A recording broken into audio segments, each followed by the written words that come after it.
Hello and welcome to Heathrow Terminal 2. I've been up since the very early hours because I'm going to be travelling on Austrian all the way to Vienna and then on to Chicago on their 777 product in business class. Now, Austrian doesn't have the most advanced product in the skies, but that is going to change with the arrival of their 787s. What Austrian is really well known for, however, is their service, their food and their coffees. I'm looking forward to experiencing it. Let's go.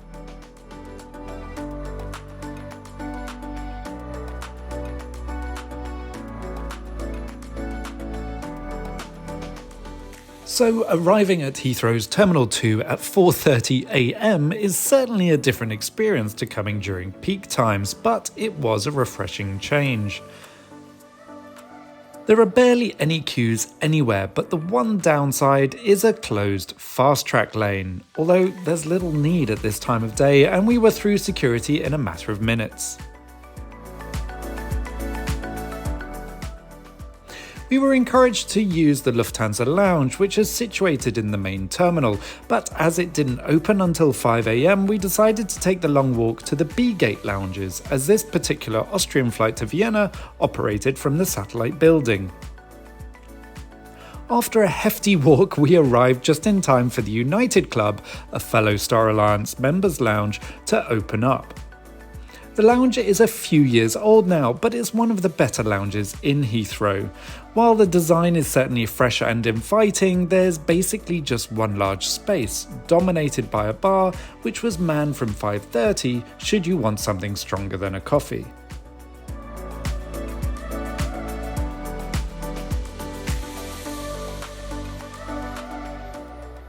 Inside the lounge is a range of hot and cold food, even this early in the morning, but in my personal opinion, it's missing a little bit of substance beyond a well-designed, functional space.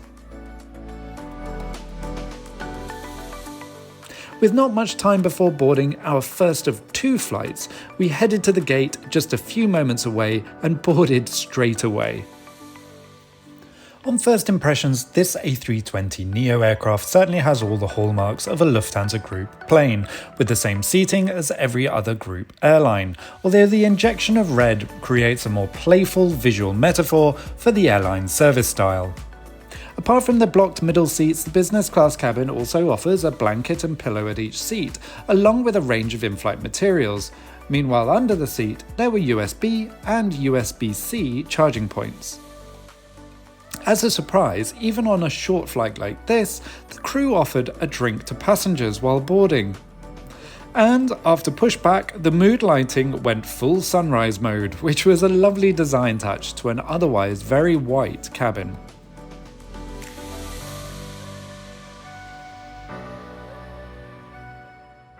After takeoff, we got this great view of Heathrow.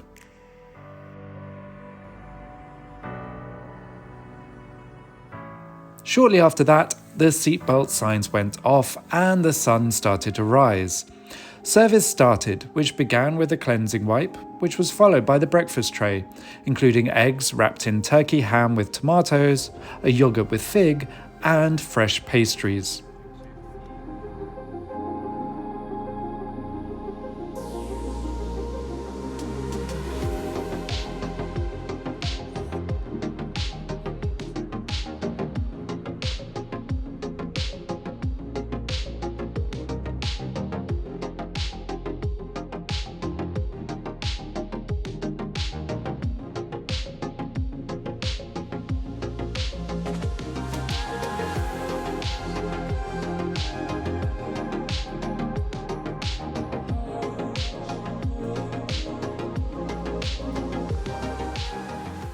There was coffee on offer, of course, but the crew came out with a sparkling Schlumberger too, for us as a taste of the Alsace.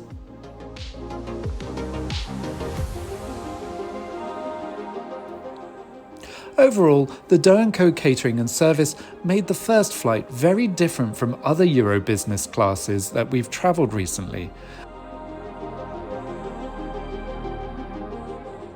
And with the splash of red, the design details added a little bit of humour to an otherwise very utilitarian cabin design.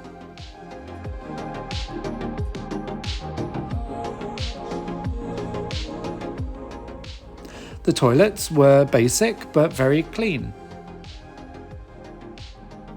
And just before landing, we were offered Austrian's service-greeted branded chocolates.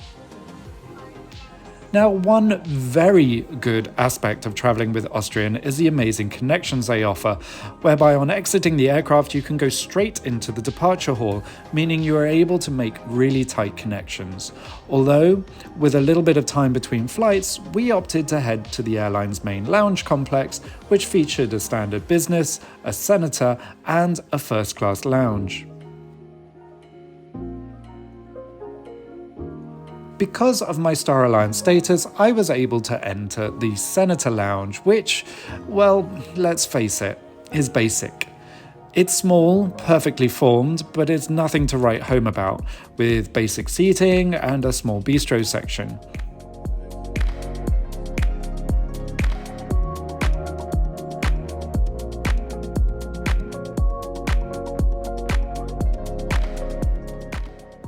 That said, there are showers and 4 sleep pods, which come with pillows and blankets on request. The buffet area is lightly but tastefully stocked, with a staff member plating hot food on request. This reflects the Doe & Co product in the skies on their long-haul flights. More of that to come.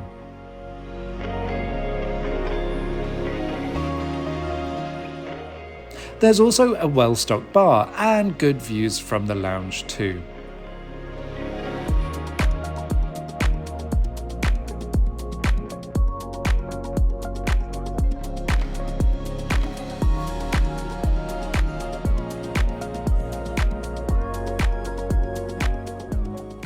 As our gate was some 10 minutes walk away, we headed out early, grabbing this wonderful view of our 26-year-old 777 before boarding, a little bit weirdly, via escalator down to the jet bridge.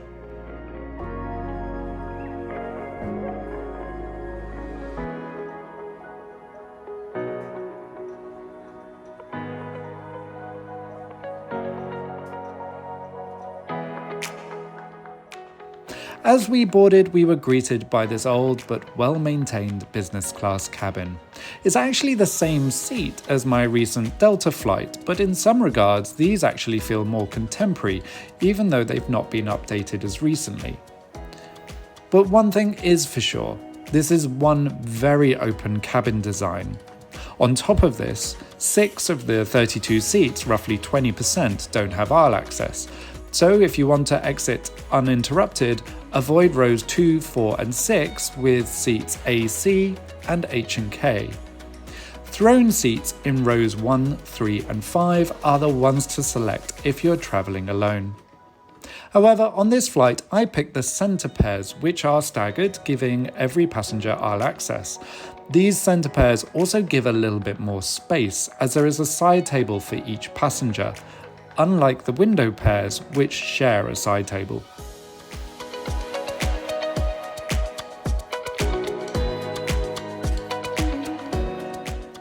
The seat itself isn't super wide, but it is comfortable enough, and it fully reclines into a fairly long bed, but the footwell is pretty restrictive. Hopefully the new 787 seats will solve this issue.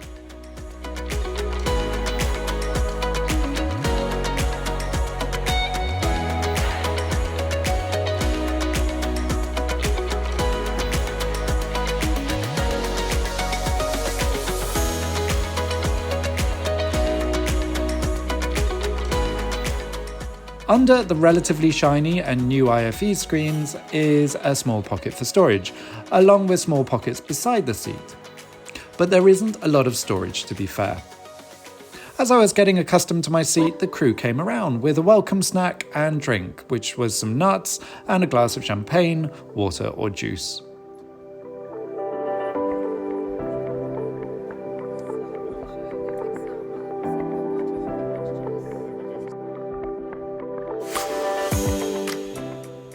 Beside the seats are a variety of controls, including this basic hand controller for the IFE, a seat control which includes a massage function and seat inflation to adjust the firmness, and this weird storage flap which is just actually a redundant part of the seat designed for a hand controller that just wasn't there.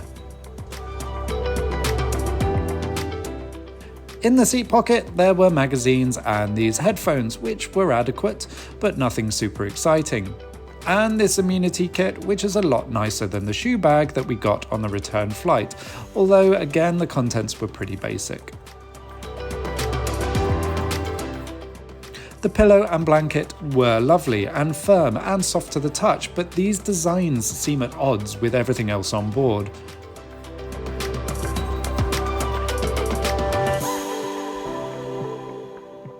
After getting my degree on how to operate the overly complicated tray table, the chef came around to take my order. Yes, a chef. It's one of Austrian's signature service elements.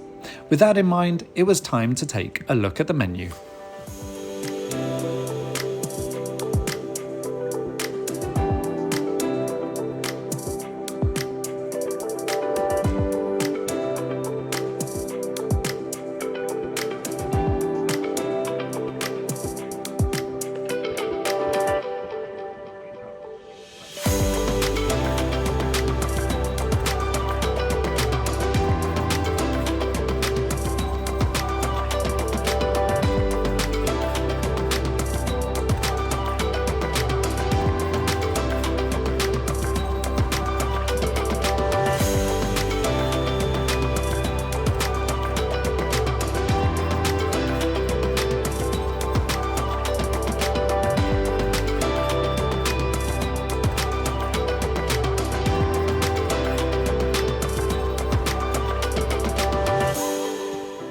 The menu is pretty substantial, and in addition to a myriad of wines and champagnes, there is also Austrian's famous coffee selection, which includes no less than 10 different types of coffee.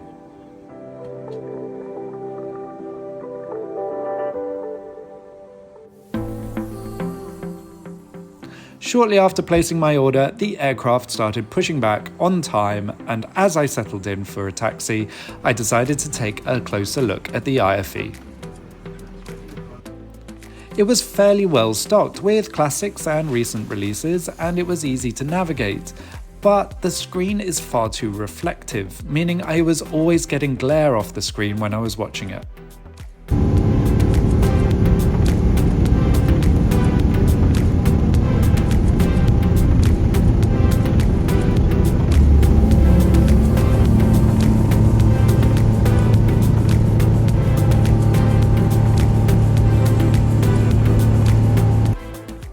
After takeoff, I headed to the bathroom to check it out. There were 3 in total, with the largest by door L2. It was stocked with basic amenities, but was kept clean throughout the flight.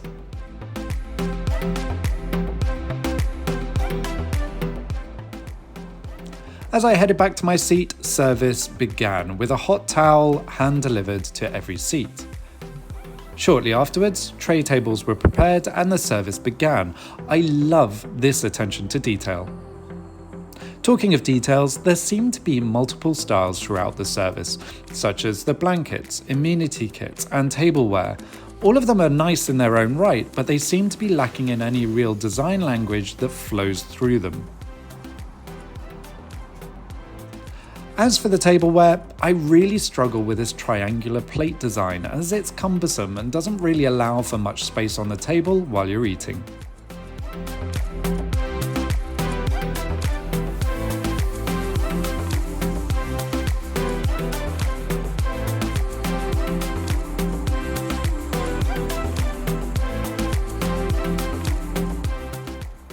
The service began with drinks, the start of a marathon of bread. Literally, keep an eye on how many pieces I end up having.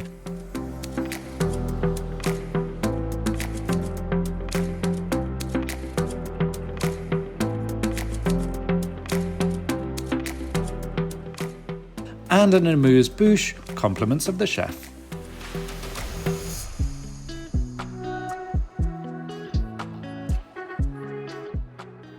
Starters are plated from the trolley by the crew, allowing passengers to customize their food.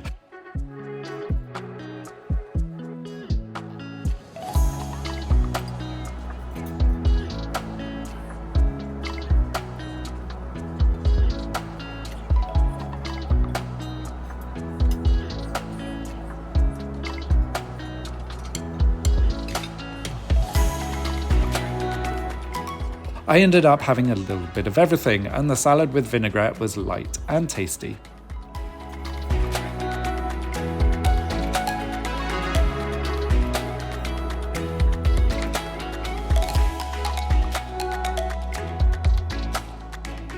This was followed by a rich and delicious pea soup. Throughout the service, the crew kept recommending different wines, which was a lovely touch, and their selection of wines was certainly to my liking. The main courses included a tasty-looking pazzarotti, a rich yet simple Vietnamese veal, or the pineapple chicken with coconut rice, which is what I went for, and it felt like I certainly picked the right dish.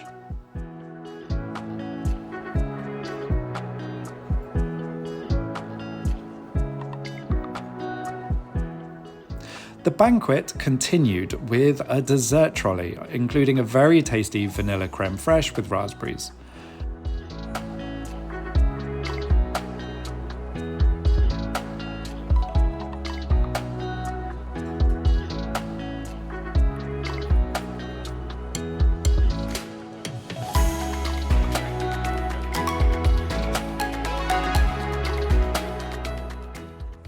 There was then a range of these Austrian coffees offered, which certainly looked and tasted impressive.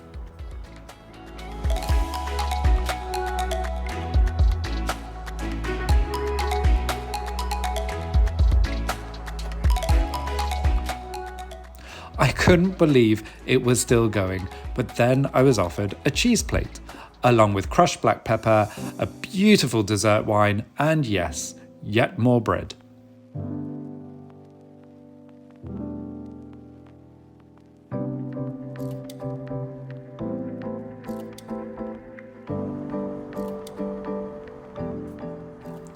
After service finished, I was fully carved up, and as the cabin settled down for the main leg of the flight, I took advantage to stretch my legs and was pleasantly surprised to see this snack trolley set up at the front of the cabin.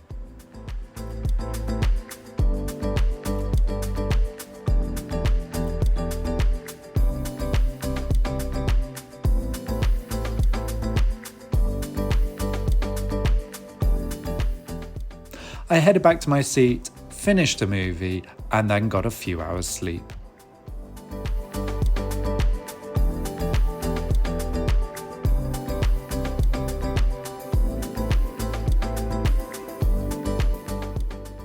On waking, approximately 2 hours before landing, we were already well over Canada, and I was woken by another hot towel and a refreshing health shot, which was delicious.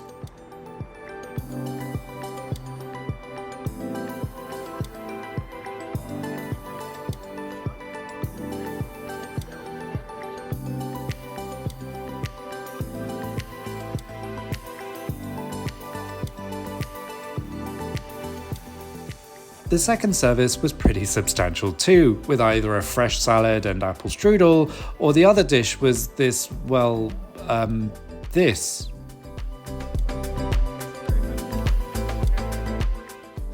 It's a Vietnamese speciality, but no matter how you dress it, it's a giant sausage.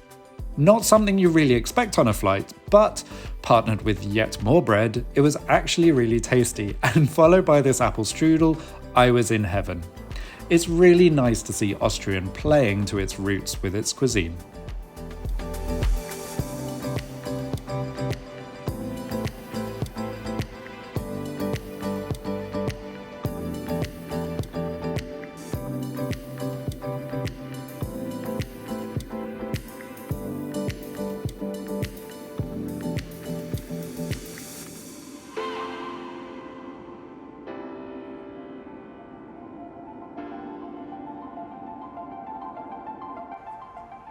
As the crew and chef came around with service chocolates, wishing us well and thanking us for our custom, I was left feeling with mixed emotions. I feel the hard product lets down what is actually one of the friendliest, most professional airlines I've flown with within Europe in a couple of years. A bit like my recent flight with Lot, I was ending my flight content and happy, something that's usually brought about by wonderful service.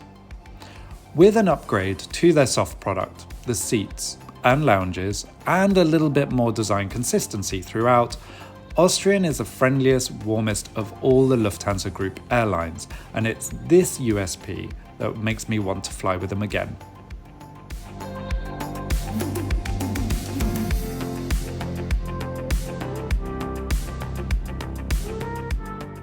So, have you flown with Austrian? If so, let me know how your flight was in the comments below.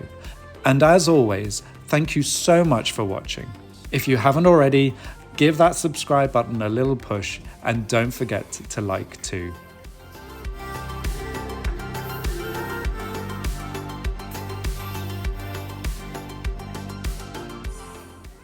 As I wrap up 2023, let me wish all of you safe flying.